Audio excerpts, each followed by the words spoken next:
Oke. Pak Ferdi? Ya, Bu Elis. Iya, sudah bisa mulai kita? Silakan, Bu. Silakan. Oke, sudah bisa mulai ya. Oke.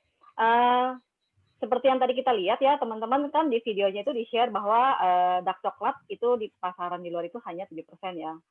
Nah, kalau punya kita itu pure 100% dan mengandung zat aktif flavanol. Selain itu, fungsi flavanol bisa untuk ke kulit. Nah, tapi yang menjelaskannya bukan saya, tapi si beliau ini bernama Dr. Winda.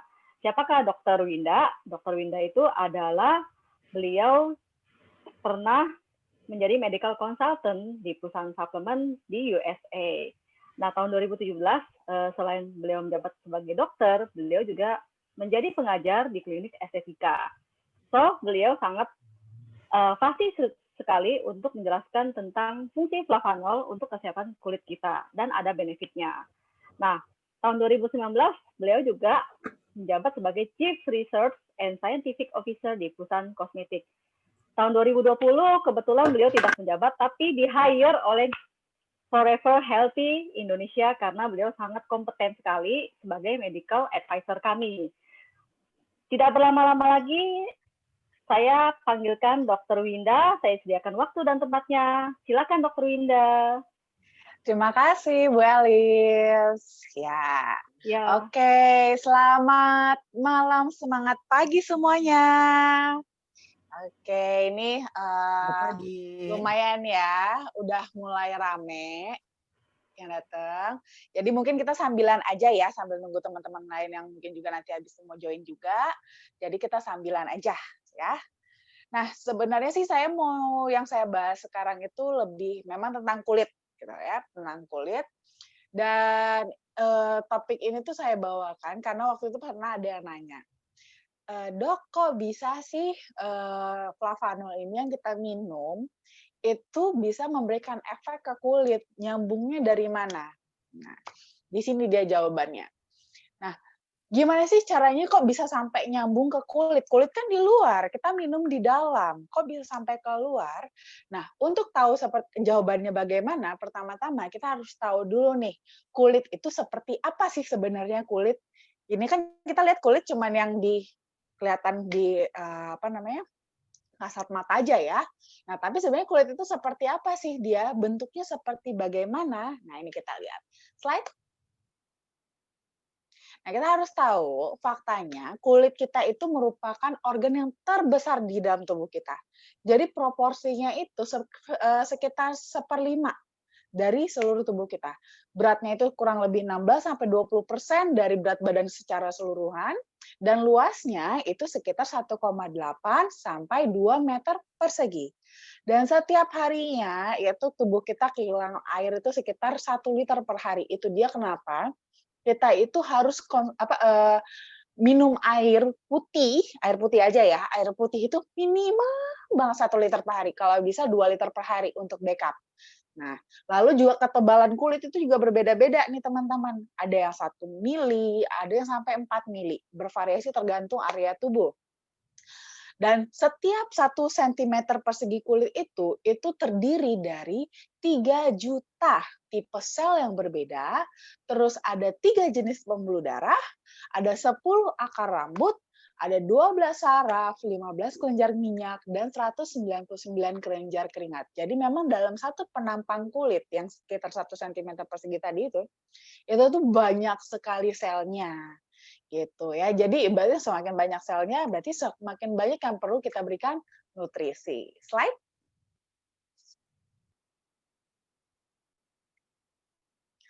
Nah, kulit itu, nah ini mungkin teman-teman bisa lihat ya di layar handphone atau di layar laptopnya masing-masing. Nah, kulit kita itu kalau kita lihat ke dalam, kita belah ke dalam, itu bentuknya seperti ini. Jadi dia tuh terdiri dari 3 lapisan. Yang paling atas itu namanya adalah lapisan epidermis, yang kedua di bawahnya itu adalah lapisan dermis, dan yang di bawahnya dari dermis itu namanya hipodermis. Slide. Nah, epidermis itu yang kita bilang epidermis itu dia adalah lapisan kulit yang paling luar yang bisa kita lihat dengan kasat mata. Jadi yang kita lihat langsung ini nih, yang kita lihat nempel di tubuh kita ini, yang paling luar itu namanya adalah lapisan epidermis. Nah, dia itu dibentuk oleh namanya tuh sel yang disebut sebagai sel keratin. Keratin mungkin apalagi yang ibu-ibu ya, mungkin familiar dengan nama-nama keratin smooth yang biasanya suka di rambut gitu ya, itu sama ya, sama dengan yang di kulit juga. Nah, itu dia terdiri dari sel tersebut atau bahasa Indonesianya kita juga bisa bilang sebagai sel tanduk. Nah, sel epidermis ini pun dia ada lapisan-lapisannya lagi, mulai dari stratum basal yang paling bawah sampai yang paling luarnya itu adalah stratum corneum. Slide. Nah, ini teman-teman kalau mungkin bisa lihat juga gambarnya ya di layarnya masing-masing. Stratum basal itu adalah dia yang paling bawah. Lapisan yang paling bawah itu ibaratnya seperti pabriknya. Pabrik pembuat sel kulit. Pabrik pembuat sel kulit. Jadi setiap hari itu si pabrik ini akan membentuk sel kulit baru. Sel kulit baru, nanti sel kulit baru yang sudah dia bentuk ini makin lama akan berlapis ke atas, naik ke permukaan sampai yang paling atas. Sampai yang paling atas yaitu stratum corneum. Itulah yang kita bilang sebagai sel kulit mati, yang nanti kita biasanya nanti akan terkelupas. Dan waktunya yang dibutuhkan mulai dari pembuatan di pabrik, lepas keluar dari pabrik sampai di sel kulit mati itu kurang lebih sekitar 28 hari bagi yang usianya 25 tahun ke bawah. Pertambahan setiap 5 tahun itu bertambah sekitar 2 sampai 3 hari. Jadi makin kita bertambah usia, waktu tubuh kita itu, waktu kulit kita itu untuk dia sampai di permukaan itu dia semakin lama. Jadi jangan heran nih kalau kita tambah usia, dakinya makin banyak ya. Nah, selain sel keratinosit ini juga ada sel-sel lain. Ada yang paling populer mungkin yang paling sering kita dengar adalah sel melanosit. Itu adalah sel yang memproduksi melanin. Sel melanin itu apa? Melanin itu adalah zat pigmen kulit. Nah, jadi kalau kulit kita yang bikin kulit kita berwarna-warni itu adalah melanosit. Bahkan kalau yang mungkin yang bisa yang punya flek, yang punya tel lalat gitu ya, itu kenapa kok bisa warnanya mencoklat sih? Karena ada sel melanositnya yang memproduksi melanin. Melaninnya menumpuk, produksinya tidak merata, sehingga penebalan warnanya hanya di area-area tertentu saja. Itu perannya dari melanin. Terus ada lagi namanya sel Langerhans, itu dia yang sel-sel untuk yang mengikat antar kulit ya sebagai sistem pertahanan, dan juga ada sel Merkel, itu dia bagian dari reseptor kulit. Slide.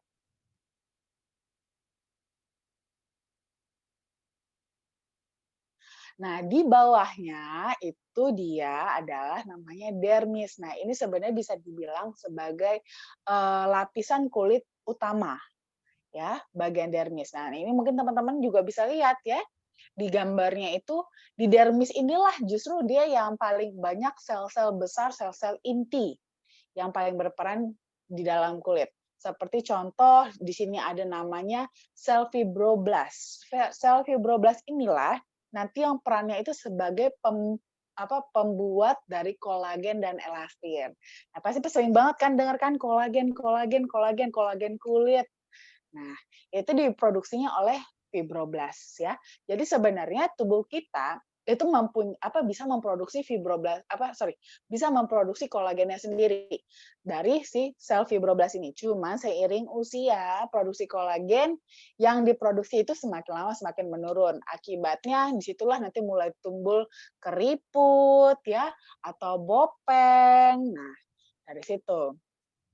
Lalu juga ada namanya sel mas. Nah, sel mas ini dia bagian dari sistem kekebalan tubuh.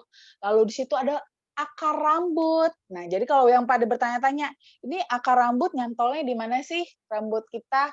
Nah, itu nyantolnya itu di dermis ya. Terus di situ juga ada kelenjar minyak, kelenjar keringat, kuku. Bahkan di situ sudah mulai ada pembuluh darah. Jadi kalau teman-teman nih contoh luka, kulitnya luka gitu ya, kebaret contohnya. Kalau ke baretnya dia nggak keluar darah, itu artinya kedalaman baretannya itu masih sampai di lapisan epidermis. Tapi kalau kita ke baret, lalu udah mulai ada keluar darahnya sedikit aja gitu ya, itu artinya yang terluka itu sudah sampai di lapisan dermis ke bawah. Gitu. Slide. Nah, lalu nanti ada lagi tuh namanya antara dermis dan epidermis ada namanya DEJ atau dermal epidermal junction. Ini juga dia isinya kolagen.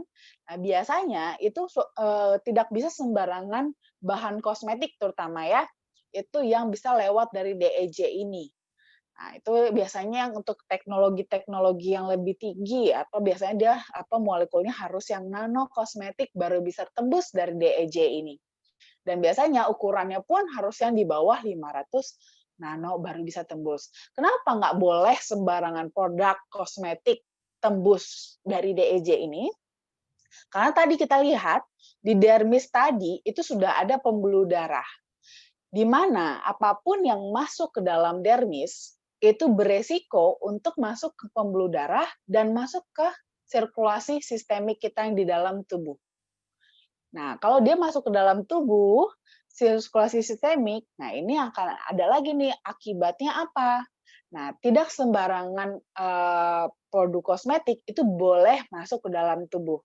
Jadi hanya harus pemakaian luar saja. Nah, itu dibatasi dengan DEJ ini. Jadi DEJ ini bisa dibilang juga sebagai barrier ya, barrier selektif untuk melihat menseleksi mana aja yang boleh masuk ke dalam kulit kita atau bahkan bisa masuk ke dalam sistemik kita gitu. Slide.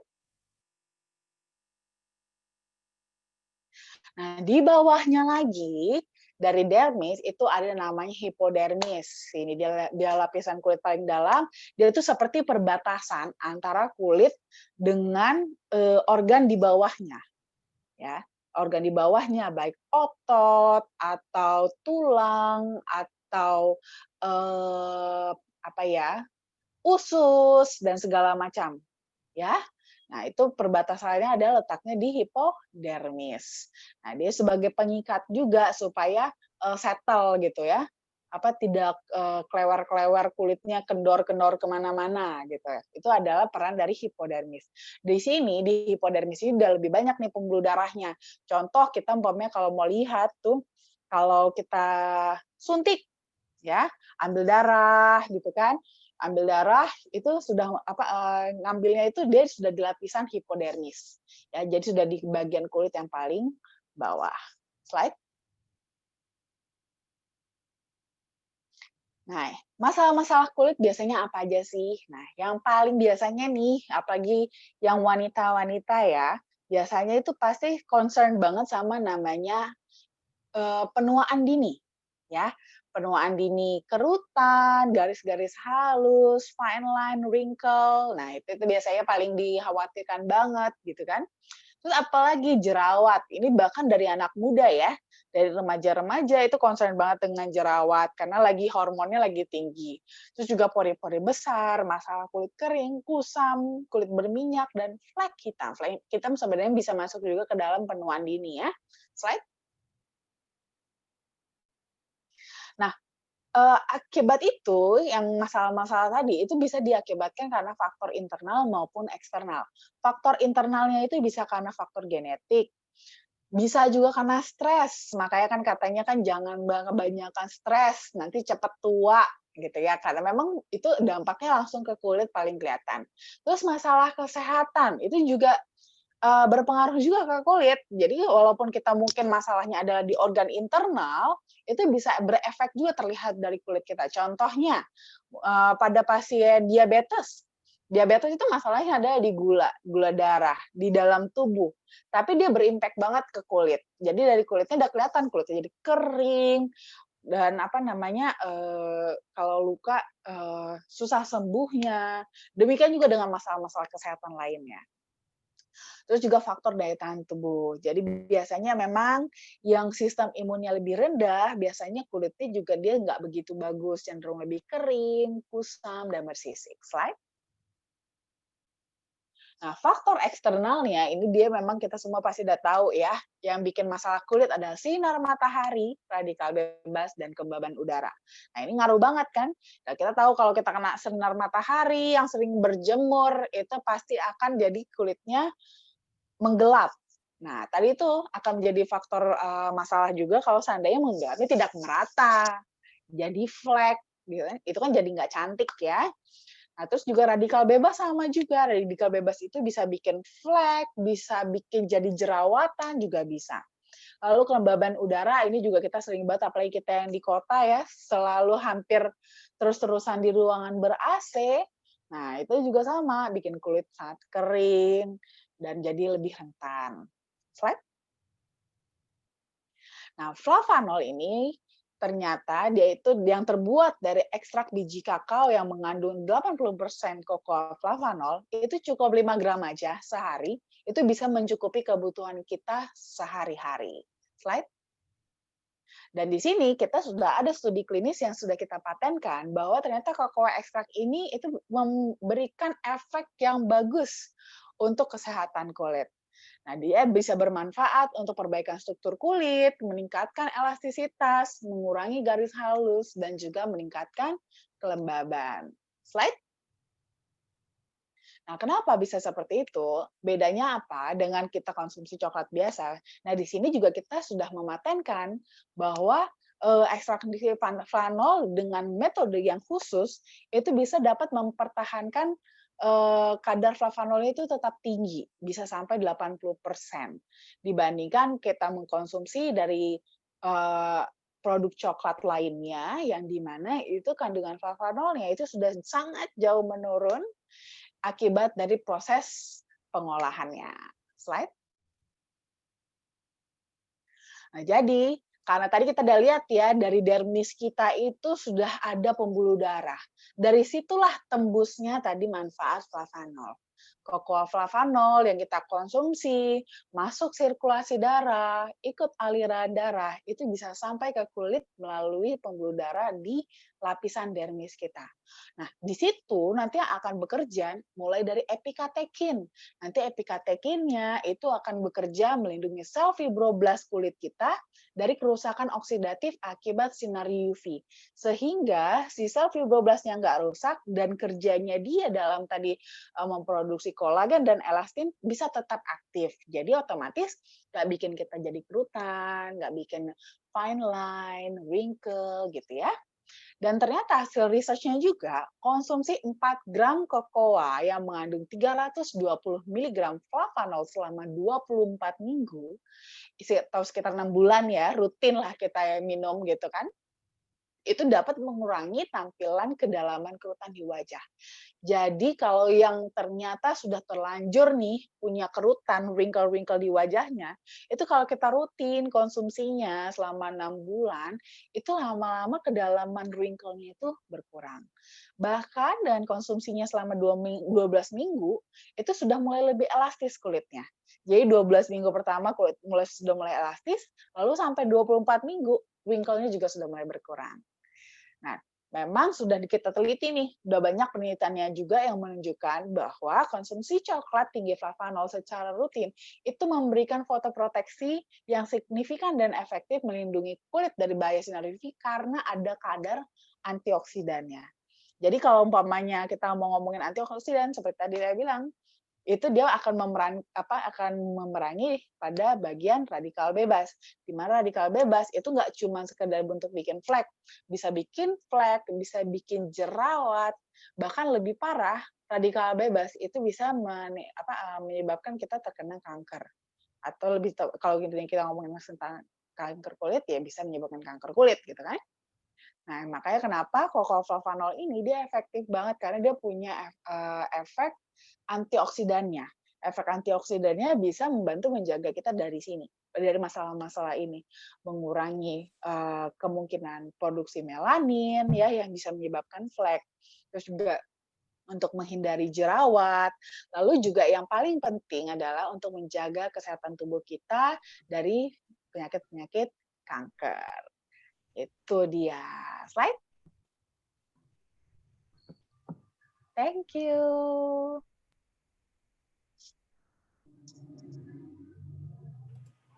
Oke, terima kasih untuk penjelasannya Dokter Winda.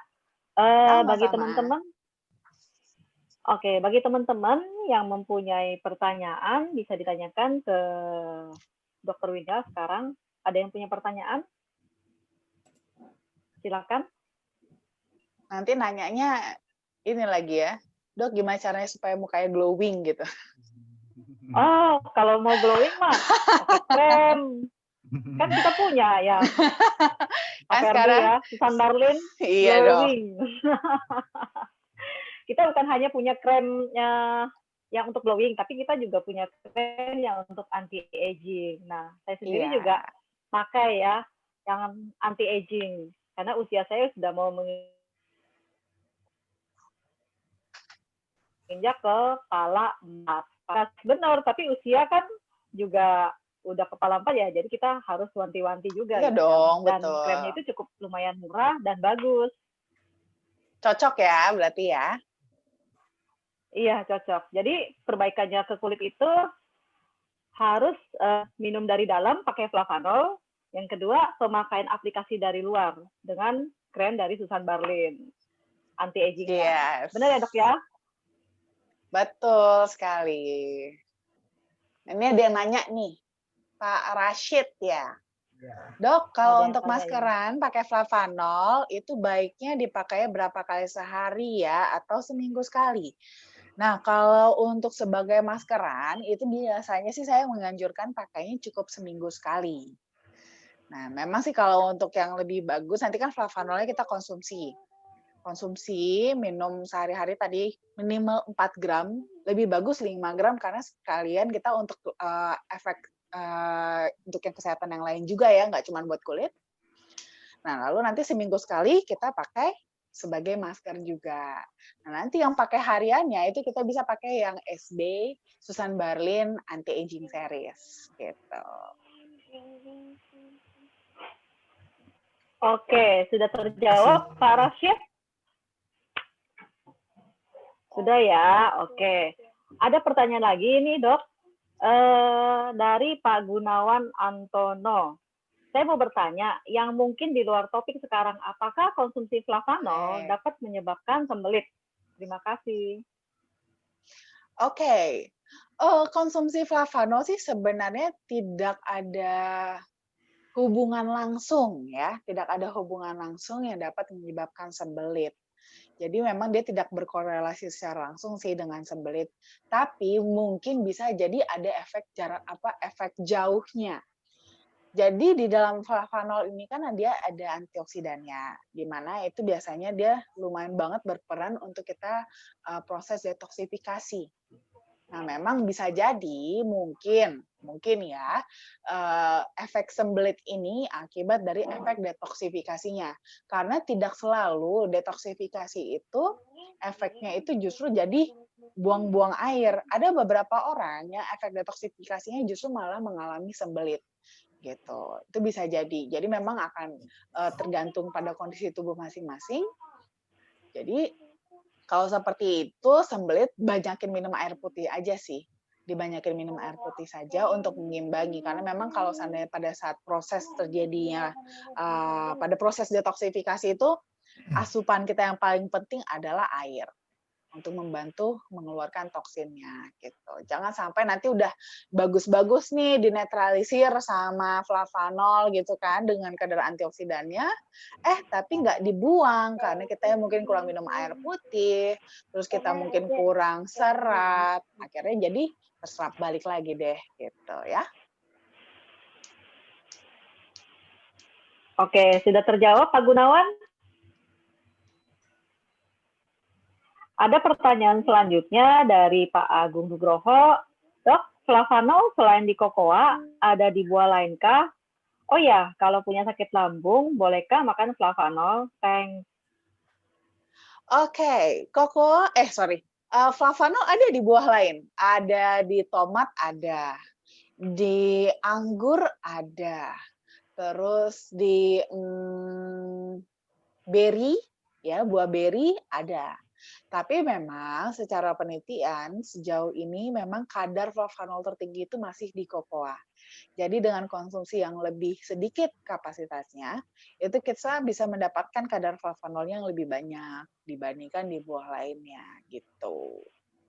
Lalu kalau soal masalah sakit lambung, apakah boleh konsumsi flavanol? Boleh, nggak masalah.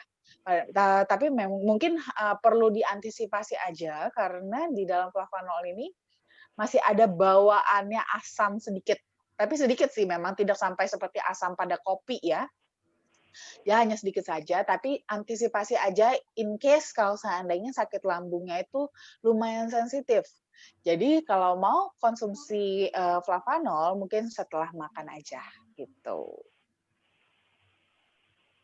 Oke, sudah terjawab ya Pak Agung. Pertanyaan selanjutnya dari Pak Firman, Dok mau tanya, Dok mau tanya, kok ada member saya konsumsi cocoa flavanol, efek sampingnya pusing dan mual. Apakah itu lama, Dok, efeknya? Boleh tahu berapa lama? Oke. Nah, kalau efek pusing dan mual, nah ini biasanya bisa bermacam-macam sih akibatnya ya. Bisa apa ya? Bisa karena tubuhnya itu masih kaget. Jadi tubuhnya itu lagi kaget tiba-tiba kan jadi gini, flavanol itu pada saat kita konsumsi, dia kan akan menstimulasi nitric oxide ya, produksi nitric oxide dari endotelium. Akibatnya pembuluh darah kita tuh jadi vasodilatasi. Nah, biasanya kalau seandainya tubuh kita yang udah banyak sumbatan-sumbatannya, itu tubuh kita sudah menyesuaikan diri dengan kondisi pembuluh darah yang tersumbat. Begitu dibuka pembuluh darahnya, itu tiba-tiba aliran darahnya jadi lebih deras.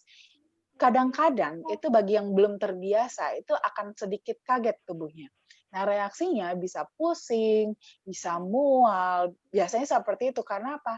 Tubuh belum terbiasa dengan kondisi yang tiba-tiba mendapat suplai aliran darah, suplai nutrisi yang banyak, jadi agak kaget, gitu kan. Jadi kalau seperti itu sih sebenarnya tidak ada masalah. Itu nanti akan menyesuaikan lama-lama akan balik lagi sih. Dan biasanya memang proses itu dia nggak lama, hanya beberapa hari aja gitu.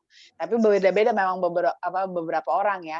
Ada yang cuma sehari, ada yang 2 hari, mungkin ada yang memang mungkin karena terlalu banyak sumbatan di dalam tubuhnya bisa sampai seminggu ngerasa pusing dan mualnya itu bisa jadi. Gitu. Kalau seperti itu nggak apa-apa, rileks saja.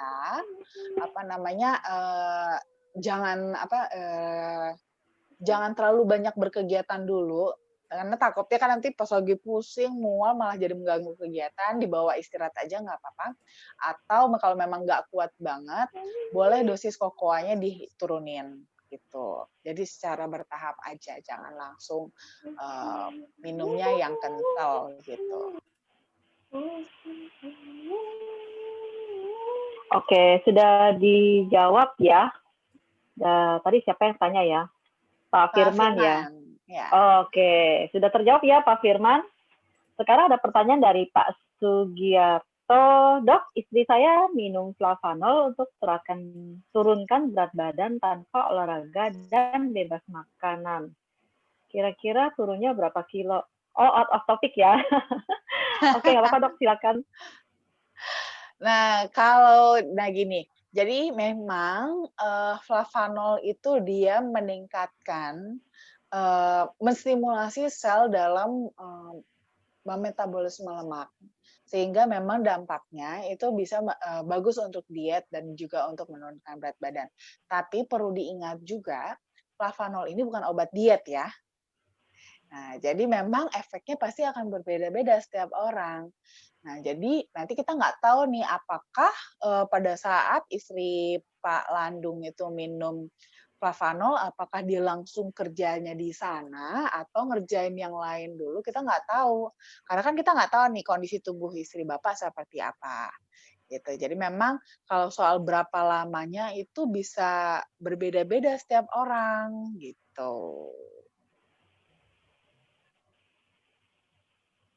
Oke, Pak Sugiarto sudah terjawab ya. Ini ada pernyataan atau pertanyaan ya dari Pak Muhammad. Kepala Konsultasi saya jadi kayaknya. berat. Kepala saya jadi Saya berat jadi dan berat dan melayang, Dok. Nah, iya. Ini sama sebenarnya kasusnya. Nitrioxide itu. Iya, jadi kasusnya sama ini Pak Yulianto. Jadi, apalagi memang kan kita kalau untuk otak itu kepala, area otak kepala itu kan lebih sensitif ya. Kalau dia ada perubahan sedikit aja, dia langsung ada efeknya, gitu. Nah, jadi memang kemungkinan besar di sini memang selama ini Pak Yulianto di pembuluh darah di otaknya itu sudah mulai ada penyempitan-penyempitan. Sehingga suplai darah ke otak sudah mulai berkurang. Nah, begitu konsumsi flavanol, ibarat kata nih langsung otaknya tuh kayak kebanjiran gitu ya, kebanjiran nutrisi. Jadi mungkin reaksinya dirasakan seperti pusing, melayang, jadi berat, seperti itu. Jadi memang itu lebih ke faktor penyesuaian tubuh sih sama situasi kondisi yang baru gitu.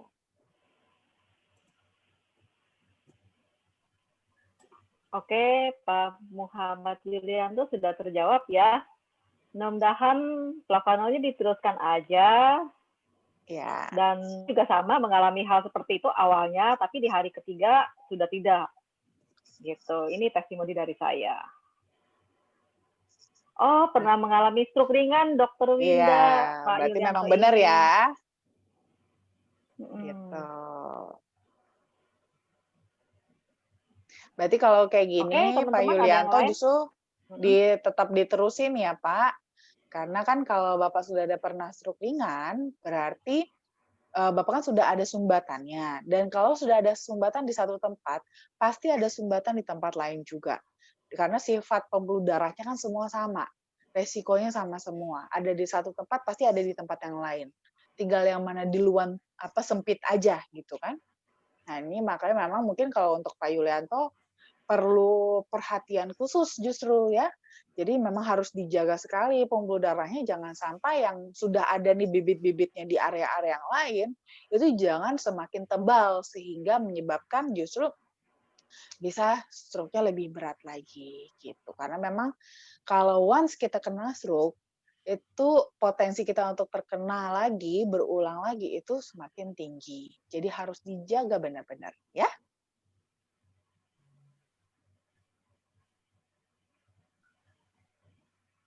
Oke, Pak Yulianto, ada pertanyaan lain lagi?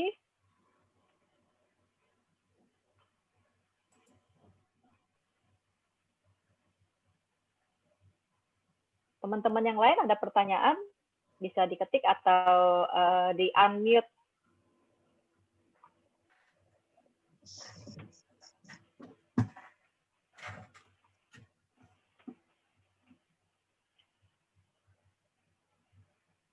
Oke, kalau tidak ada pertanyaan, kita mau close nih, Pak Ferdi, bagaimana? Mau di close? Ayo pada malu-malu nih Bu Elis nih. Mungkin Bu Elis mau tanya. Oh iya. Mungkin kita panggil Pak Effendi, Bu Elis. Dia pernah punya testimoni mengenai kulit. Oh iya, betul. Coba Pak Effendi apalagi online. Selamat Halo, malam. Pak Effendi. Selamat malam teman-teman semua. Salam Pak Assalamualaikum Malam, warahmatullahi Pak Effendi. wabarakatuh. Salam. Waalaikumsalam. Waalaikumsalam. Saya awalnya menggunakan coklat, ya awalnya sih rasanya sih rada aneh ya, biasa makan coklat enak banget, ini rasanya pahit sehingga saya campur dengan susu, campur dengan madu. Ya walaupun saya nggak suka di madu. Curcol ya Pak. Tapi memang saya rasakan dahsyat sekali flavanol kita ini. Setelah penggunaan 1 bulan itu garis-garis halus di sekitar mata saya itu berkurang, di ujung mata itu. Karena saya sebetulnya kan usia saya sudah 56 lebih ya, hampir 57. Udah banyak kerut-kerut lah di sekitar mata. Nah ini berkurang dan kulit ya sudah tentu saja sudah kendur dengan di usia segini. Nah sekarang terasa lebih kenceng. 1 bulan saya gunakan terasa lebih kenceng, lebih kenyal bahkan. Dan Juga kulit saya terasa lebih lembab. Saya itu biasa pakai sabun batangan, ya. Kalau anak-anak milenial itu pakai sabunnya sabun cair, pH-nya lebih bagus. Jadi kulit juga lebih halus. Saya itu bukan anak milenial, saya itu anak kolonial. Dari dulu itu nggak berubah, senangnya sabun batangan, ya. Nyabunnya nyabun batangan disabunin gitu ya maksudnya ya. Jadi kalau pakai sabun batangan itu kulitnya jadi kering, gampang banget kering, apalagi di AC terus-terusan. Sehingga kalau orang Betawi bilang busik, digaruk dikit aja, wah putih langsung untuk kulit. Tapi setelah saya konsumsi 1 bulanan, itu busik saya berkurang. Ya udah oke lah, walaupun saya nggak pernah pakai pelembab, nggak pernah pakai body lotion. Ya sebagai pejantan saya rasanya ada gimana gitu kalau pakai body lotion, ya kayak cewek rasanya gitu ya. Kok kayaknya kejantanan saya hilang gitu loh. Jadi ya bersyukurlah ada flavanol sehingga kulit saya menjadi lebih lembab, lebih kenyal walaupun di usia sudah senja. Gitulah kira-kira ya kesaksian saya. Jadi bagi yang ingin lebih kenyal kulitnya, mengurangi garis-garis keriput, ya silakan konsumsi flavanol kita secara rutin mulai saat ini. Ya, sekian saja cerita saya, pengalaman saya. Terima kasih atas perhatiannya. Selamat malam. Wassalamualaikum warahmatullahi wabarakatuh. Waalaikumsalam. Oke, terima kasih Pak Effendi untuk testimoninya. Ini masih ada pertanyaan nih, Pak Firman. Pak Firman berkata, Flavanol ini bisa untuk luka kering atau basah. Maksudnya apa nih? Diminum ya, Pak? Bukan ditaburin kan? Nah, kalau itu Flavanol jangan ditaburin ke luka basah ya, atau luka terbuka. Karena kan peruntukannya bukan untuk itu. Jadi kalau untuk harus ke lapisan kulit yang intak. Jadi masih yang tertutup. Makanya kalau buat masker, buat kompres bisa. Tapi kalau buat kita taburin di luka jangan, karena itu bisa resiko infeksi ya. Oke, Pak Firman sudah terjawab ya. Ada lagi nih dari Pak Muhammad Yulianto. Pak Muhammad bertanya, untuk lulur wajah berapa takarannya? Nah, kalau sebenarnya sih takaran itu nggak terlalu ada sih. Jadi ibaratnya disesuaikan saja sama luas area yang mau di masker. Nah, itu biasanya sih sekitar 1 sendok makan cukup. 1 sendok makan, diencerin, dikasih air sedikit sampai agak sedikit lebih kental aja, baru diolesin ke seluruh wajah gitu.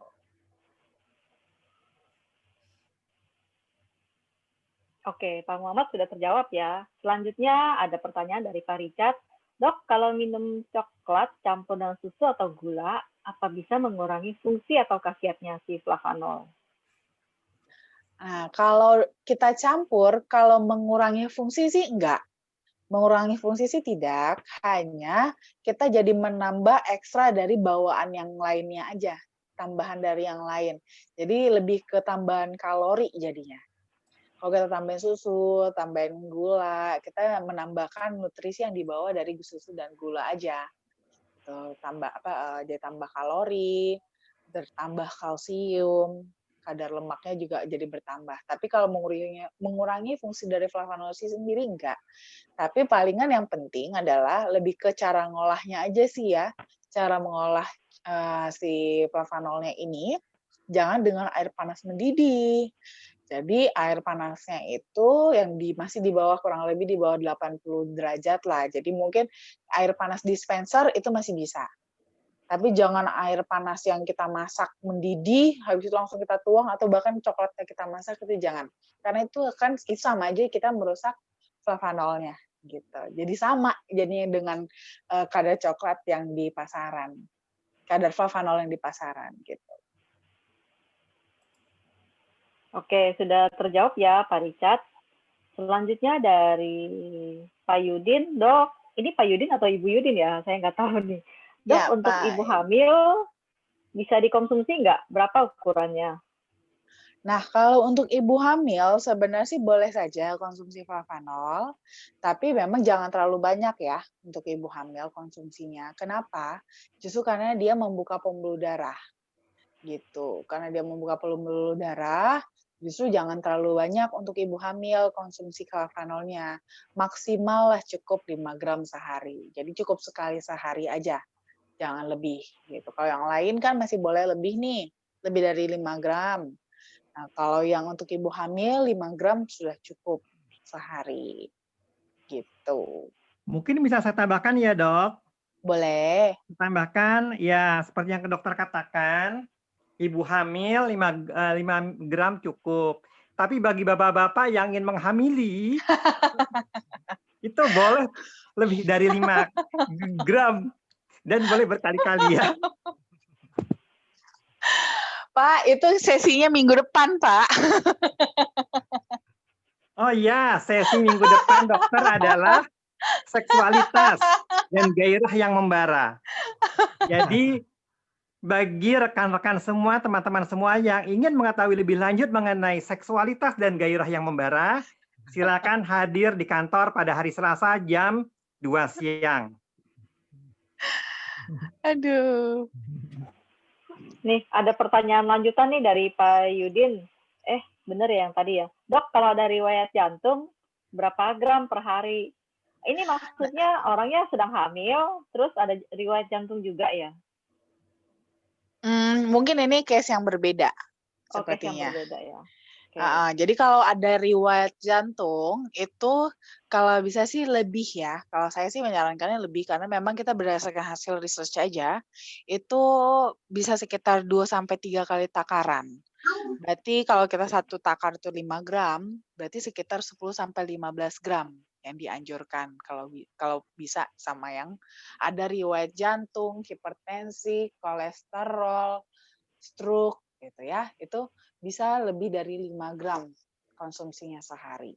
Itu bisa 10, bisa 15 boleh. Oke, sudah terjawab ya Pak Yudin. Selanjutnya pertanyaan dari Bu Wiwi. Dok, mau tanya kalau kakak saya sudah pakai alat pacu jantung, apakah boleh minum kokoa? Boleh, boleh banget. Justru kan pakai alat pacu jantung ini malah bisa membantu supaya untuk support juga alat pacu jantungnya gitu ya biar jangan terganggu. Jadi boleh banget.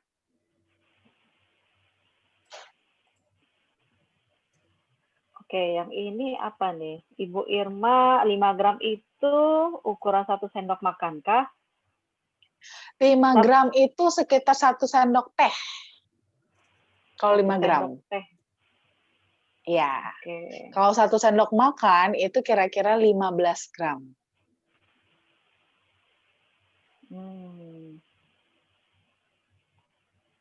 Ini dari Pak Muhammad Yulianto, ini airnya berapa mili untuk diminum, Dok? Bebas. Bebas aja. Kira-kira sih biasanya perbandingannya cukup segelas lah ya, kurang lebih sekitar 200 mili, itu boleh. Jadi 5 gram plus 200 mili boleh. Jadi itu kurang lebih aja.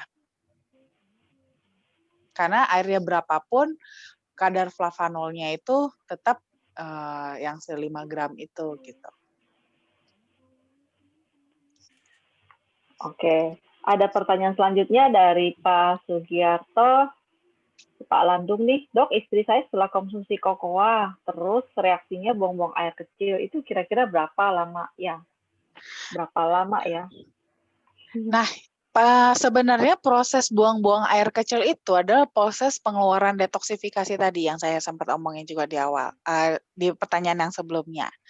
Nah, jadi memang itu sebenarnya proses detoksifikasinya sih. Jadi semakin banyak detoks yang perlu dikeluarkan, yaitu akan tetap terus buang-buang air kecil. Jadi sebenarnya sih itu nggak ada masalah gitu. Harusnya tidak menjadi masalah, kan kita lagi buang racun kan, masa kita mau simpan-simpan gitu kan. Jadi sebenarnya nggak apa-apa sih buang-buang air kecil, itu juga normal gitu. Kan kita minum pasti kita akan buang-buang air kecil juga gitu. Oke, sudah terjawab ya Pak Sugiarto. Pertanyaan selanjutnya dari Pak Budi. Dok, saya minum sekarang 20 sampai 25 gram sehari. Kok panas dalam adikku? Ini pantesan di grup nih Adik yang bahasnya mana, panas Pak Budi? dalam dulu nih. Coba diperjelas, Pak. Pak F, coba yang Adik jawab ini Pak panas F. dalam apa nih? Aduh, Pak Budi ada-ada aja.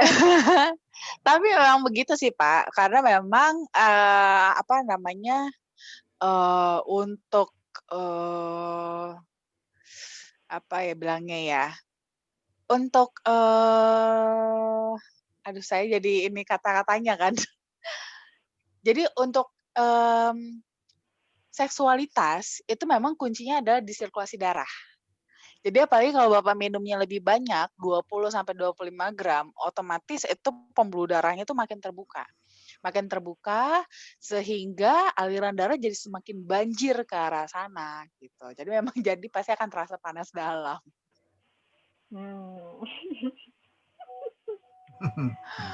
Gitu. Aduh, sudah terjawab ya Pak Budi. Ini Pak Adam. Pak Budi adiknya siap tempur terus. Waduh, ini kelewat sehat ini kayaknya. Ready to use ya. Iya, ini udah seperti usia 20 tahun nih. Itu yang dicari. Oh gitu. Lagi Oke, mau ada ngetes. Kalau nggak ngetes kan nggak tahu. Iya, betul. Oke, dari Pak Rashid, dia bilang, Dok, maaf kelewat, mau tanya untuk pola diet atau turun berat badan. Pola minumnya gimana ya, Dok? Apa ada pengurangan porsi makan atau biasa aja? Nah, ini pertanyaan yang ditanyakan oleh downline saya juga. Kalau untuk sebenarnya sih tadi sama aja sih kayak yang tadi saya jawab. Jadi memang sebenarnya kita nggak bisa ngatur sih apakah dia akan langsung bekerja di bagian penuh apa sih nama tadi dalam metabolisme lemak atau dia ngerjain yang lain dulu, kan tergantung kondisi tubuh kita masing-masing ya. Nah, jadi kalau untuk pola minumnya sih mungkin saya saranin tetap sih pada dasarnya adalah 5 gram sehari. Tapi boleh lebih banyak kalau memang tujuannya kita ingin secara khusus mempercepat untuk target berat badan. Karena ibaratnya gini, semakin banyak yang harus dikerjakan di dalam tubuh kita, otomatis yang ngerjainnya juga harus lebih banyak dong. Nah, jadi ibarat kata kita nih, umpamanya kita mau antisipasi nih, takutnya kita ada masalah-masalah kesehatan kita yang lain juga, jadi supaya kita bagi-bagi, kita boleh konsistensinya lebih banyak, bisa 2 kali sehari atau 3 kali sehari, itu boleh. Jadi supaya pasukan yang mengerjakan tubuh kita ini lebih banyak, jadi lebih aktif juga. Jadi ibaratnya jatah untuk metabolisme lemak itu juga nggak berkurang gitu. Jadi boleh ya 2-3 kali sehari boleh. Lalu kalau bisa ya memang pasti dong tetap kita imbangi juga dengan pengaturan porsi makanan ya. Kalau bisa juga ditambah dengan olahraga, itu pasti jelas akan lebih mempercepat lagi proses penurunan berat badan gitu. Ibarat kata nih, kalaupun kita konsumsi flavanol sampai 20-25 gram, tapi kalau makannya juga tetap segambreng, ya sama aja ya teman-teman. Ya tetap juga nggak bakalan turun berat badannya. Kenapa? Karena ya akan terisi lagi gitu. Jadi yang sudah dikurangin, yang sudah di metabolisme, sama sel-sel tubuh kita karena stimulasi dari flavanol, yaitu yang tadi sempat kosong space-nya akan terisi lagi sama apa yang kita makan. Jadi memang ya tetaplah kalau bisa ya dikombinasi ya dengan pengurangan porsi dan juga ditambah lagi dengan olahraga, itu baru lebih mantap untuk pola diet dan turun berat badannya gitu. Oke, Pak Rashid sudah terjawab ya. Mudah-mudahan dietnya berhasil. Dan biasanya kalau mau diet itu harus konsisten. Betul. Terus dari Pak Agung, 5 gram flavanol itu identik dengan berapa buah anggur ya? Waduh. Kalau ini itu tunggu sebentar ya. Kemarin itu saya tuh ada perbandingannya. Itu kalau nggak salah dengan anggur Gue barusan telepon-teleponan sama kalian. Terus? Halo, tolong di-unmute ya, yang siapa ini ya? Bu Tiwi, siapa atas nama Bu Tiwi ini? Oke, ini udah mulai hening sih, nggak apa-apa. Nah, jadi kalau 5 gram flavanol itu tuh kurang.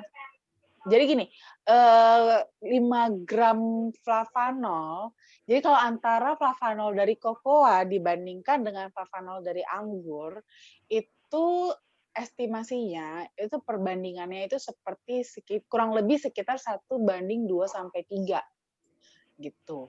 Jadi kalau seandainya nih untuk kita mendapatkan kadar flavanolnya tadi 5 gram, kadar flavanol itu kita kalau dari kalau di sini kan kita 5 gram 5 gram bubuk kokoa itu mengandung 400 mg flavanol. Nah, kalau dengan kita buah anggur itu berarti sekitar 2-3 kali lipatnya. Berarti sekitar 10-15 gram. Tapi nanti saya coba cek lagi deh. Saya agak-agak lupa karena ada banyak kemarin listnya. Kalau dibandingkan dengan buah anggur berapa, dengan tomat berapa. Saya justru ingatnya dengan tomat. Tomat itu justru perbandingannya sampai 20, 1:20. Anggur itu saya agak lupa 2-3 atau 5-6. Nanti coba kita cek lagi ya. Saya bantu ya, Dok. Oh ya, oke. Ada di slide saya yang boleh. Itu ada di slide saya, Dok. Kelihatan minggu nggak lalu. slide saya? Nah, ini dia. Nah, kalau anggur ya benar kan 3 kali. 3 kali dia lebih tinggi dari anggur. Gitu. 3 kali kalau dibandingkan coklat itu dia 3 kali lebih tinggi. Jadi ibarat kata kalau seandainya pada kokoa itu kan kita untuk mendapatkan kokoa itu dia kandungannya itu 10. Jadi 10% kandungan flavanolnya itu 10% kalau pada kokoa. Jadi kalau kokoanya itu target kita mau 400 mg, berarti kita itu harus konsumsi 4 gram biji kokoa. Nah ini kalau pada anggur berarti 3 kali lipatnya, berarti sekitar 12 gram. Gitu. Untuk yang sebanding ya. Jadi nanti diukur aja sih mau kokoanya bandingannya berapa. Gitu.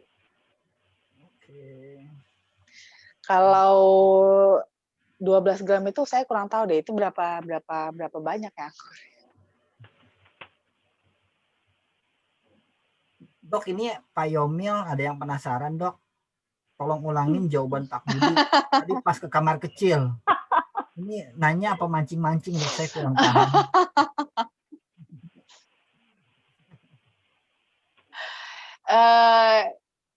Oke. Ulangin jawaban buat Pak Budi ya. Jadi kenapa kok bisa sampai kenapa bisa sampai panas dalam gitu ya adiknya ya. Jadi adiknya tuh bisa sampai panas dalam karena memang pada saat kita dikonsumsi kokoa itu kan tadi kan dia merangsang produksi nitric oxide di endotelium kan, sehingga yang menyebabkan akibatnya pembuluh darah itu jadi vasodilatasi. Nah, pada saat semakin dilatasi pembuluh darah kita, otomatis aliran darah ke sana, ke area seksualitas, area genital itu menjadi lebih banyak gitu. Jadi lebih deras. Jadi karena memang kalau area genital itu sebenarnya bergantung pada pembuluh darah gitu. Jadi di situ tuh di area genital pria itu tidak ada tulang ya. Jadi kenapa kok bisa keras? Contohnya kaku, itu bukan karena tulang, tapi karena aliran darah pada pembuluh darahnya. Gitu. Jadi karena pembuluh darahnya lah makanya bisa tegang, bisa keras. Nah, karena vasodilatasi akibat dari kita konsumsi flavanol itu otomatis kan vasodilatasi sehingga pembuluh darahnya jadi lebih terbuka, aliran darah ke area genital jadi lebih banyak. Itulah yang membuat jadi tahan lama panas dalam. Begitu dia. Terima kasih, Dok. Sama-sama. Tahannya berapa lama, Dok? Nah, kalau itu Aduh. mungkin boleh di-review oleh masing-masing yang mencoba kayaknya. Cuman kalau Pak Budi gimana Pak Budi? Mungkin ada testimoni Pak? Iya. Tapi jangan taruh di grup ya. Berapa lama, berapa ketukan? Kalau lamanya belum tahu, tapi berasanya sih dari malam sampai pagi. Waduh. Waduh. Udah Tapi kayak itu logis ereksi ya dong. Tapi itu logis memang. Soalnya malam semalaman jadi keringetan tuh. Tapi itu memang logis, Pak. Karena memang itu dia bisa bertahan selama 6 jam. Belum kesampaian soalnya.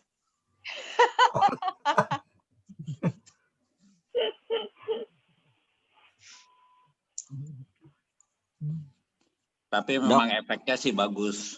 Saya bilang itu reaksinya cukup cepat gitu. Karena saya juga pengen bukti. Soalnya kemarin 5, 10 gram, 15 kayaknya masih belum on nih gitu bilang itu.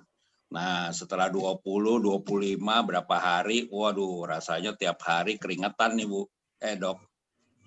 Siap. Wah, terima kasih testimoninya Pak Budi. Ya, juga kalau boleh dengan tema hari ini sebetulnya saya sih juga ada testimoni kulit ya.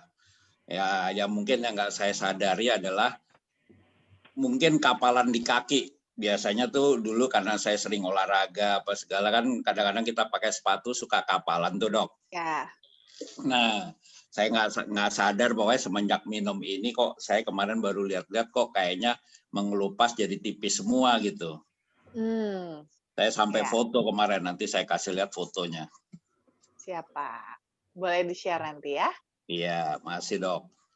Pak, yang difoto kakinya ya Pak? Kakinya bukan adik, foto kakinya ya. Kakinya nggak panas dalam Pak Effendi. Bukan adiknya yang difoto. Kakinya biasa aja, nggak panas dalam Pak Effendi. Nah, ini masih berlanjut nih dari Bu Tiwi. Kalau yang penyakit diabetes, biasanya untuk hubungan suami istri pastinya bermasalah. Apakah dengan produk ini akan membantu? Nah, tadi udah terjawab tuh. Iya, udah sekaligus terjawab ya. Sehari. Nah. Iya. Malam, Dokter Winda. Malam. Ya, saya Feli, Dok. Saya mau nanya, kalau buat orang hamil bisa nggak? Tadi udah saya jawab, Ibu. Untuk ibu hamil itu bisa, tapi memang jangan terlalu tinggi dosisnya ya. 5 gram sehari udah cukup. Oh, sekali aja ya, Dok? Iya, betul. Oke. Kalau yang menyusui? Menyusui bebas. Boleh, kalau menyusui bebas, boleh berkali-kali. Tapi kalau untuk ibu hamil, itu maksimal 5 gram sehari. Oh ya Dok, makasih.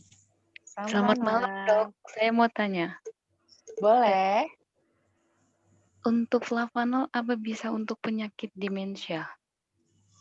Demensia bisa.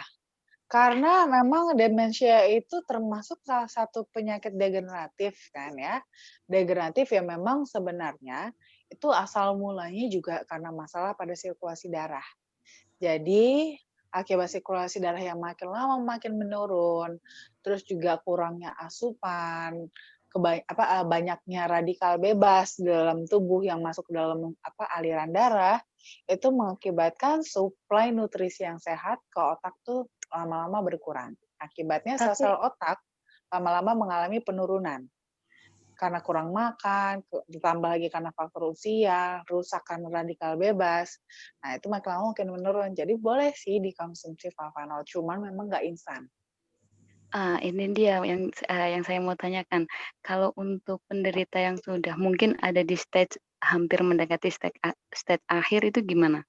Apa masih bisa disembuhkan atau hanya memperlambat stage berikutnya? Lebih ke memperlambat, Bu. Oh, begitu. Iya, karena proses demensia itu juga proses yang tahunan. Nggak mungkin kita hanya konsumsi beberapa waktu saja udah langsung sembuh, itu sangat mustahil. Jadi demensia sendiri juga proses yang sudah tahunan lama sekali ya. Gitu. Iya, Apalagi kalau udah masuk ke stage akhir, nah itu udah berapa tahun prosesnya. Jadi nggak mungkin, itu udah luas.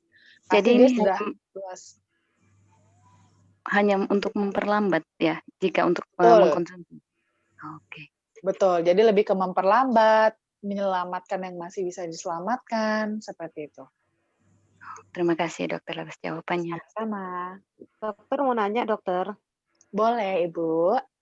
Kebetulan teman saya itu baru nikah, cuman agak kesulitan untuk mempunyai keturunan setelah diperiksa suaminya yang bermasalah karena jumlah spermanya itu tidak seperti umumnya pria Oke. normal. Apakah ini dengan mengkonsumsi ini bisa membantu permasalahan yang dihadapi oleh suaminya tersebut? Tidak secara langsung, Bu. Karena memang flavanol ini bukan untuk meningkatkan kesuburan. Meningkatkan kemampuan, iya mungkin ya. Kayak tadi yang dibilang sama Pak Budi kan, Pak Effendi sudah merasakan sendiri. Cuman kalau untuk kesuburannya sendiri, yang dimana itu berperan pada si sel spermanya, itu dia tidak berkorelasi. Tapi mungkin bisa secara tidak langsung berimpact ke sana. Dari mana? Nah itu mungkin boleh lebih diteliti dulu lebih jauh ya. Ini kenapa kok bisa spermanya kurang? Apakah faktor hormonal kah? Atau ada faktor apa? Seperti itu. Nah itu mungkin bisa lebih dibantunya justru ke arah sananya. Kalau seandainya dia karena faktor hormonal, di mana hormonal itu juga dipengaruhi oleh sirkulasi darah. Karena dia harus ikut siklus sirkulasi darah untuk dia bisa bekerja. Nah, mungkin dengan sirkulasi darah yang tidak begitu lancar, tidak begitu bagus, itu terjadi hambatan juga dalam penghantaran hormon yang mengakibatkan akhirnya kemampuan dalam produksi spermanya juga menurun. Itu bisa juga dibantu, tapi tidak secara langsung karena ini bukan obat subur gitu, flavanol ya. Mau nanya lagi satu boleh nggak dokter? Boleh. Bisa nggak membantu untuk teman saya yang kebetulan penderita autoimun? Autoimun bisa. Justru autoimun bisa, karena kalau untuk yang kasus-kasus autoimun, di situ kan yang terjadi adalah imunitasnya lebih agresif, gitu ya. Imunitasnya dia agresif, menyerang tubuh sendiri. Sehingga terjadi peradangan-peradangan di area-area yang diserang oleh imunitasnya. Jadi kan di flavanol ini dia punya efek antiinflamasi juga. Nah, itu bisa membantu untuk meredakan juga sih efek-efek peradangan-peradangan akibat tadi serangan dari autoimunnya. Itu bisa. Nah, kebetulan saya punya teman itu dia di kulit, dokter. Jadi seluruh kulit itu kadang kering, nanti ini lagi ruam sakit lagi, menanah lagi. Nah, itu gimana tuh, dokter? Bisa? Apa hanya ini aja atau hanya minum hanya dengan mengkonsumsi coklat aja atau perlu yang lainnya? Kalau yang lain tetap perlu sih Bu. Kalau saya sih tetap menganjurkan untuk obat-obatannya tetap dilanjutkan, jangan dilepas. Karena kan ibaratnya ibaratnya gini loh. Walau bagaimanapun yang terutama bekerja adalah obat-obatannya. Nah, flavanol itu bekerja di pembuluh darah, di mana obat-obatan itu nanti akan dialirkan, didistribusikan lewat pembuluh darah. Sehingga kalau seandainya nih dia ada masalah dengan sirkulasi darahnya, otomatis obat-obatan yang mau dia edarkan itu, yang mau dia distribusikan ke seluruh tubuh, itu bisa nggak nyampe gitu. Jadi memang lebih berperannya di sana. Disitulah perannya flavanol. Jadi untuk memastikan bahwa distribusi obat-obatannya ini dapat berjalan lancar untuk support masalah autoimunnya. Jadi bukan flavanolnya yang bekerja untuk mengatasi autoimun ya, gitu. Karena ini kan bukan obat autoimun juga. Ya. Terima kasih dokter. Sama-sama. Dokter mau nanya dong. Boleh. Saya Herdi. Ini saya mau nanya, flavonol bisa meledakan sesak nafas nggak sih sebenarnya? Karena istri saya kan sesak nafas, dia bantu obat terus minum flavonol. Apakah obatnya di stop atau tidak? Obatnya tetap, Pak. Tetap diteruskan obatnya. Sama juga sebenarnya, ini sebenarnya sama juga persis seperti tadi kasus yang tadi ya, untuk kasus autoimun. Jadi lebih ke untuk menjaga supaya si obat-obat asmanya itu bisa terdistribusi dengan baik gitu. Kalau saya kan baru sembuh dari dirawat 20 hari nih, isolasi. Iya. Kemarin kena COVID, saya minum ini sih, flavonol. Ya. Dalam waktu singkat udah bisa nge-gym lagi, udah bisa lari lagi sekarang. Ya, alhamdulillah sih obatnya coklatnya rekomendasi dari orang kesayangan saya tuh, Pak Yomil. Dia yang ngasih rekomendasi. Alhamdulillah, saya minum konsumsi 1-2, badan saya sudah enak. Nafas saya juga udah panjang ya, sesaknya sih tinggal dikit-dikit ya. Tapi ya saya rekomendasikan ini bagus banget sih, karena saya udah pakai nge-gym, udah pakai olahraga, bagus banget, tenaga naik gitu loh. Iya, betul. Apalagi memang untuk olahraga ini paling berefek, Pak, justru memang untuk olahraga ya. Selain dia memperlancar aliran darah, sehingga ibaratnya peredaran suplai nutrisi untuk nanti metabolisme sel, untuk produksi energi juga kan jadi lebih lancar. Ditambah juga dia juga meningkatkan metabolisme lemak untuk nanti diolah juga untuk penghasil energi untuk olahraga juga semakin berefek juga. Jadi memang untuk olahraga terutama sih paling terasa untuk flavonol soalnya ini. saya ngerasa gini loh, saya konsumsi ini dahsyat banget sih, 3 hari saya minum setelah saya habis keluar dari rumah sakit ya. Yang kedua kedua saset yang ini saya rasakan sih beda. Udah bisa langsung aktivitasnya udah mulai gitu kan, udah mulai beda banget sih. Cuman kalau saya boleh tahu itu nggak apa-apa ya kalau dijedah atau di apa itu minum obat sama ininya coklatnya, dijedah atau tidak? Nggak harus dijedah sih, Pak. Barengan aja nggak ada masalah karena memang dia nggak bereaksi. Nggak bereaksi ya? Ya, dia nggak bereaksi kok. Ini sama kayak kita makanan biasa aja. Gitu ya dok. Ya dok, makasih infonya ya dok ya. Soalnya istri saya Sama-sama. bilang ini perlu dijedah atau tidak, itu aja sih. Bisa, boleh langsung kok, nggak ada masalah. Ya, makasih dok infonya dok. Sama-sama. Dokter mau nanya lagi boleh nggak? Boleh Ibu, silakan. Apakah pegal-pegal pada tubuh kita itu disebabkan darah kita yang mengental ya dokter? Iya betul. Darah yang mengental, sirkulasi darah yang nggak lancar, mungkin juga sudah mulai ada penyempitan pembuluh darah, makanya memang reaksinya rasanya pegal-pegal. Nah, cara kerjanya flavonol ini gimana dokter? Kenapa dia bisa mengikis, sedangkan pembuluh darah itu kan ada penyempitan di pembuluh darah. Kan kalau penyempitan di pembuluh darah kan nggak gampang ya dokter ya untuk mengikisnya. Kalau nggak salah tuh pernah saya kemarin dapat informasi apapun obat-obatan itu tidak bisa mengikis plak yang ada di pembuluh darah. Karena kemarin itu kebetulan suami saya kan kena serangan jantung. Penyebabnya dari diabetes. Nah, informasi yang saya dapat kemarin itu seperti itu, dokter. Nah, betul. makanya yang saya bingung, karena kan dokternya kan udah menjas bahwasanya tidak obat apapun tidak ada yang bisa membantu untuk membersihkan plak yang ada di pembuluh darah. Dan kami ini hanya sifatnya membantu saja untuk berusaha supaya pembuluh darah Bapak ini tidak terlalu di darahnya tidak terlalu kental. Nah, ini gimana dokter maksudnya? Memang benar, Bu. Memang memang dia tidak tidak mengikis gitu. Sama seperti pada flavonol juga. Dia kerjanya itu bukan mengikis, tapi mengelastiskan. Nah, biasanya pembuluh darah kita itu kalau dia sudah semakin tebal, jadi kan gini ya, kita mungkin boleh Ini sih sebenarnya di materi kardiovaskular ini sebenarnya ya.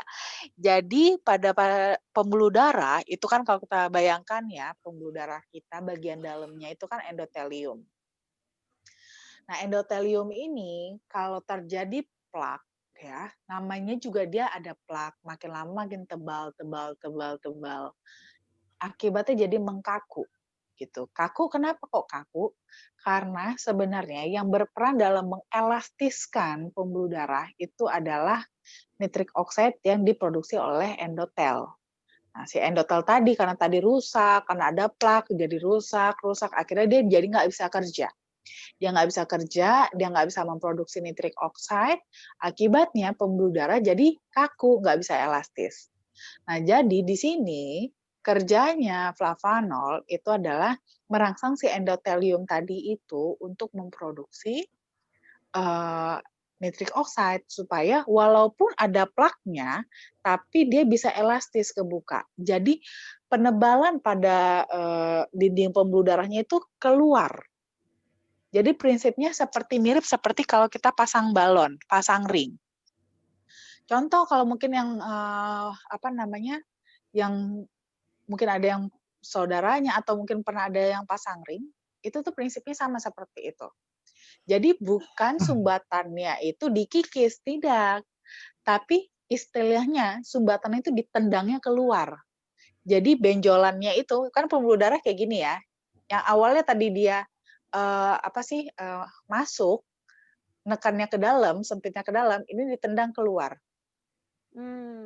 Gitu. Jadi sehingga pembuluh darahnya tetap lebar. Itu kerjanya ring. Dan di sini juga sama, seperti halnya pada si nitric oxide yang dirangsang sama sama flavanol untuk diproduksi oleh si endotelium. Nah, kalau si endoteliumnya dia elastis, walaupun dia sudah ada benjolannya, itu bisa ditendang keluar. Jadi elastisnya tuh bisa keluar. Jadi yang di tengah saluran ini bisa tetap lega. Gitu. Tapi apakah si plaknya hilang? Tidak. Plaknya memang sudah terlanjur ada. Tapi yang dijaga adalah jangan sampai elastis. Karena sebenarnya bermasalah apa? Bukan soal plaknya, tapi soal sempitnya. Sempitnya pembuluh darah. Itu yang jadi masalah. Karena ada plak, jadi makin sempit. Nah, makanya kenapa bisa berbeda hasilnya kalau ada plak pada pembuluh darah yang besar dengan pembuluh darah yang kecil. Selalu bermasalah itu adalah justru di pembuluh darah yang kecil. Kalau pembuluh darah yang besar, ada plak pun di situ, masih lega. Nggak ngefek. Nggak gitu terasa. Tapi kalau di begitu yang kecil, ada plak langsung terasa banget. Karena langsung jadi sempit banget. Awalnya jadi sempit, karena ada plak, makin lama makin sempit lagi. Jadi jauh lebih terasa. Gitu. Dokter mau nanya lagi nih, dokter. Ya. Kebetulan kemarin ini kan suami saya baru pakai ring ya, dokter. Nah, ketika kita pemakaian ring itu kan otomatis ada di apa sih namanya tuh yang kalau di kateterisasi ya? Kateter, ya. Kateterisasi untuk melihat kondisi yang bermasalah kan, dokter? Gitu. Yes, betul. Nah, kemarin itu serangannya itu kan dia di pangkal pembuluh darah.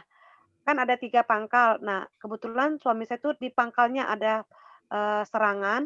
Nah, tapi setelah ditelusuri dengan kateterisasi tadi, ketemu lagi dokter di kedalaman jantung yang sebelah kanan dalam. Nah, itu ada dua tempat dan itu sudah menyempit seperti rambut.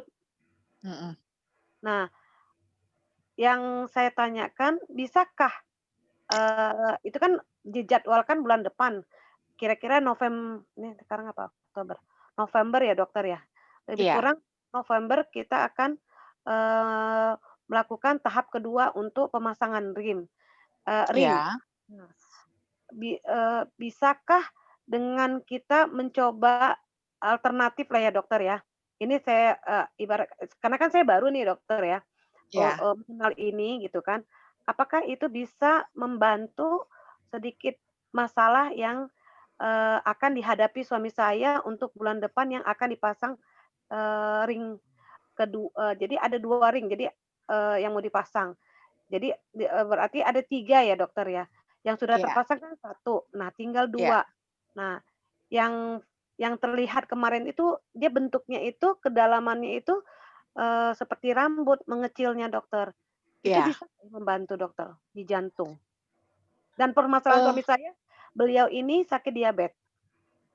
Oke. Biasanya memang itu temannya, Bu. Memang diabetes itu nanti resiko tinggi ke jantung, stroke, memang seperti itu ya. Nah, jadi kalau dibilang membantu di sini saya sih lebih ke membantu sampai jadwalnya ya, sama membantu nanti untuk afternya. Jadi memang bisa sih bisa banget justru membantu ya, membantu untuk supaya jangan sampai nanti ini sambil nunggu jadwal, jangan sampai tiba-tiba ada serangan gitu. Itu bisa banget untuk konsumsi dengan flavanol ini.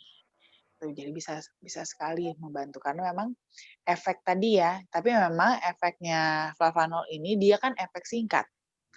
Makanya jadi memang kalau saya sih tetap menganjurkan, apalagi waktunya udah mepet ya, hanya dalam waktu 1 bulan, sebaiknya sih tetap di kateteris, tetap dipasang ring gitu. Tapi konsumsi flavanol ini bisa membantu untuk mengantisipasi, jangan sampai nanti ada pasang ring lagi.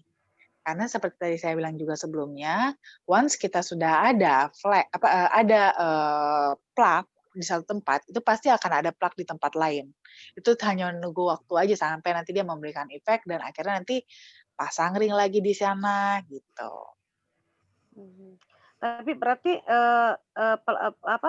untuk pasang ring itu ada nggak bisa kita hindari ya dokter berarti ya? Apa seperti itu dokter? Iya, kalau untuk saat ini sih sudah tidak bisa dihindari Bu, karena waktu udah terlalu mepet November. Nah, karena itu kalau ibaratnya sudah dijadwalkan sedekat itu berarti kemungkinan besar penyempitannya agak lumayan. Penyempitannya berapa persen, Bu? 80%. 80% udah harus. Kecuali tadi kalau seandainya masih 50%, kita masih bisa buying time. Tapi kalau udah sampai 80, terlalu resiko. Resikonya terlalu tinggi. Itu menurut saya ya. Berarti ini sifatnya hanya membantu untuk supaya lebih di darahnya ya dokter ya. Untuk kelanjutannya itu di darahnya supaya tidak terlalu mengental ya. Karena kan memang diabetes itu kalau saya perhatiin darah suami saya itu kental saya lihat. Nggak cuma di darahnya Bu, di pembuluh darahnya juga sama. Di pembuluh darahnya juga dia mengefek. Karena itu pasti di tempat lain juga sudah ada Bu, ininya. Sudah ada penyempitan juga. Ada sumbatan-sumbatan juga berarti dokter ya? Pasti sudah ada sumbatan-sumbatan, cuman mungkin belum terlalu tinggi. Mungkin masih ada yang 30%, 40%, jadi belum terlalu berefek kan. Gitu. Belum darurat untuk harus dipasang ring. Tapi kalau kita tidak rawat, itu lama-lama ya akan menebal juga. Apalagi memang karena diabetes juga kan, itu resiko tinggi, yaitu ya akan pasang ring lagi gitu. Akan ada waktunya dia akan makin menebal sampai 80%, 70%, yang which is itu harus dipasang ring lagi. Jadi itu yang kita jaga. Jadi kita jaga lebih ke untuk mencegah yang selanjutnya. Gitu. Berarti ini untuk perawatan ya, dengan kita mengkonsumsi ini, istilahnya kita untuk perawatan ke depannya ya dokter ya? Yes, betul. Ya. Oke, Bu Tiwi, sudah selesai pertanyaannya, Bu Tiwi? Ya, insya Allah baru ini dulu. Oke. Gini Bu Tiwi, kalau misalnya mau tanya lebih lanjut, lebih lama, Ibu bisa datang ke Tomang. Kita kan tiap Selasa ada seminar kesehatan ya, Dok Winda ya? Iya, betul. Jadi lebih jelas tuh, ya kan? Dan kalau bisa, suaminya itu dipantang. Karena kalau nggak pantang makanan, nanti resikonya ya seperti itu. Akan ada penebalan kan. Oke, Bu Tiwi? Makasih. Oke, sekarang saya ada pertanyaan yang terakhir ya, saya close ya, karena ini sudah jam 9:20. Dari Pak Hendra, untuk penderita ginjal yang sudah cuci darah 2-3 kali seminggu, Apa boleh konsumsi kokoaflavanol dan apa manfaat untuk ginjalnya? Oke, nah kalau untuk penderita ginjal, nah sebenarnya begini, kalau ditanya manfaat untuk ginjalnya jelas bermanfaat sekali karena memang utamanya kokoaflavanol itu dia bekerjanya itu di pembuluh darah, di mana itu berperan banget untuk masalah ginjal, ya. Itu akan membantu untuk mengurangi beban ginjalnya, itu supaya nggak terlalu berat. Nah, cuman di sini memang perkaranya adalah karena sudah cuci darah. Biasanya kan kalau dia sudah cuci darah, itu sudah ada pembatasan konsumsi air. Nah, jadi kalau seandainya mau konsumsi flavanol, bukan nggak boleh, boleh-boleh aja. Cuman memang ya harus diantisipasi ya dengan pembatasan konsumsinya, pembatasan dari konsumsi air putihnya itu, kadar air putih takarannya yang jatah yang diperbolehkan sehari bagaimana, gitu. Atau mungkin boleh diakali dengan kokoaflavanolnya itu, dibikinnya lebih kental aja gitu, jadi tidak pakai air banyak-banyak, itu bisa juga boleh. Jadi berarti untuk penderita ginjal dilarang nggak? Boleh-boleh aja. Silakan, nggak apa-apa konsumsi, cuman pertimbangkan dengan kadar air yang dikonsumsinya. Lebih ke situ aja sih. Oke, sudah terjawab ya Pak Hendra. Sebenarnya ini banyak pertanyaan banget. Mungkin disimpan deh buat minggu depan. Ini harusnya kebanyakan topik yang buat minggu depan ya. Soalnya ya. Iya, sebenarnya kita sabar harus ya. bertanya yang dibicarakan sekarang. Kan sekarang topiknya itu membahas tentang kulit, harusnya bertanya tentang kulit, tapi banyak yang nggak sabar ya. Harapan ini good problem menurut saya. Nah, ini sebenarnya ada pertanyaan yang bisa saya jawab, mungkin saya bisa bantu ya dok. Dok bisa menghilangkan kantong mata nggak? Saya bilang bisa, yang penting minum flavanol rutin setiap hari dan jangan lupa pakai kremnya. Oke. Terus yang ini siapa? Pak Waluya. Saya minum coklatnya kok terasa agak pusing dan bawahnya haus terus ya. Nah, tadi udah dijawab sama Dokter Winda. Mungkin tadi Pak Waluya belum menyimak ya. Nanti akan kita share minggu depan ya Pak. Simpan dulu aja pertanyaannya ya. Karena saya hanya menjawab orang-orang yang bertanya sangat-sangat penting gitu. Oh ya, ini ada Pak Firman. Apa ini? Kokoaflavanol bisa membantu penyembuhan katarak yang sudah tidak bisa melihat matanya? Tidak. Tidak bisa ini. Harus ke ini dokter mata. Terus ini. Sudah ya. Kita tutup dulu ya. Terima kasih teman-teman. Nanti Selasa pastikan datang lebih awal. Kenapa? Karena kalau datang lebih awal bisa langsung bertanya langsung ke dokter Windanya setelah penjelasannya selesai dan ada tanya jawab. Oke, Pak Ferdi, bagaimana? Mungkin kita ada sedikit tambahan dari saya, Bu Alice. Jadi kita ada acara dengan dokter Winda itu rutin setiap hari Kamis di jam yang sama tadi ya, 7.45. Ya, dan kemudian ada acara offline-nya di kantor setiap hari Selasa pukul 2 siang.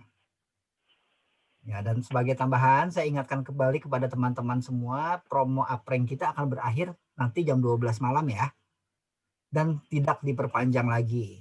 Jadi masih ada waktu sekitar 2,5 jam untuk input sampai dengan jam 12 malam nanti. Terima kasih. Terima kasih semuanya.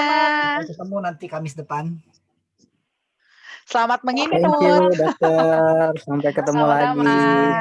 Selamat malam. Makasih banyak Bu Elis. Terima kasih Pak Ferdi. Makasih, Ayo kita bahas sekarang waktunya input. Saya banyak daftar nih. Input. Ayo. Oke, saya list dulu ya. Ya, bye. Dadah. Makasih Dok Winda, Pak Ferdi. Makasih semuanya. Good night.